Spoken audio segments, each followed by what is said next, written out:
Cold Harbor is the other battle fought here in Hanover County in late May and early June of 1864. This is part of what we call the Overland Campaign, and the two armies started near Fredericksburg in early May, and they fought at Wilderness, Spotsylvania, and gradually moved down into Hanover County and ended up here at Cold Harbor by late May. 1864 was a grueling year for both sides. There were draft riots in the north. There was a lot of discontent among the southern civilian population, inflation spiraling out of control.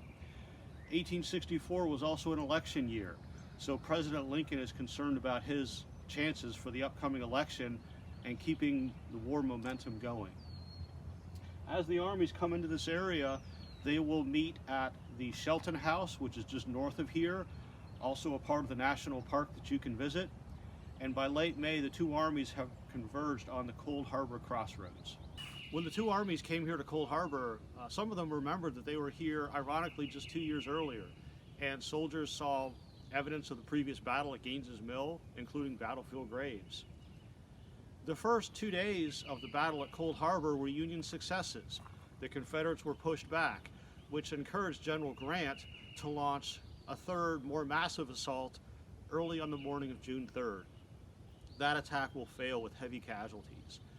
And I'm standing in one of the areas of heavy fighting on that part of the battlefield. Behind me are Confederate trenches, and out in the distance is the open ground where Union troops charged. The men talk about waves of incoming fire coming into them and heavy casualties, men going down all around them. After that failure, the Union Army will start to dig in, and both sides will settle into a monotonous siege warfare or trench warfare. And this will continue for about 2 weeks, making Cold Harbor one of the longer battles of the Civil War, not 1 or 2 days like a lot of battles. This is another area of heavy fighting on the Cold Harbor battlefield. There were troops from Connecticut who fought in their first battle here, and this unit is going to lose over 300 men in this engagement.